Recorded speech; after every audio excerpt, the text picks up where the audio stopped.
Now, how would you determine the right veneer color for a patient?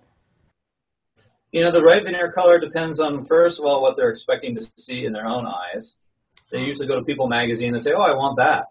Well, that on Halle Berry doesn't always translate to the right smile for them. So we have to establish their expectations first. And then we have to establish what I'm trying to accomplish and how to get what they want. And then we have to figure out what is the base color. What's the color underneath all this? It's going to be bleeding through a little bit.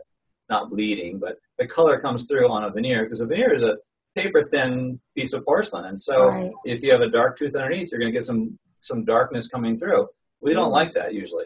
So we have to use a special veneer and that special tooth to block that dark from coming through.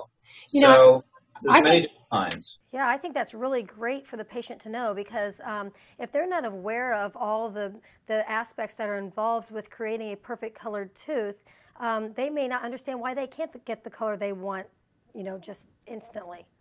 Or they have perfect teeth and then they have one, dead tooth, and a dead tooth is a different color. Right. So at the end of the day, we want symmetry, balance, harmony, and some beautiful aesthetics. Yes. And not a picket fence. We don't want a perfectly white square smile. That's almost disaster in my eyes. True. We want somebody that just complements who they are. It's an asset. So with that said, what happens when a patient comes in and they want a specific white color of tooth and it may be too white for them? How do you handle that? How do you address that? Actually, the real answer is we slow down. We really do. We say, okay, I get it.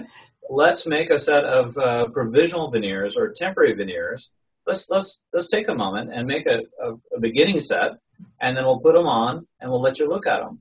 Now, it costs a little bit more to make 2 sets of veneers. It's not that much more. It's just a little bit more to take some time to make sure that's what they really want. And sometimes they'll be too white when we do that process, and we know that we need to tone it down a hair or tone it up. So they get to really try before you buy, or you do have to pay a little bit, but you get the results that you want at the end. Well, I think it makes great sense, because like you said, you have had yours for 20 years. That can be a lifelong decision, right? Absolutely. And I'm going to get some more, I think.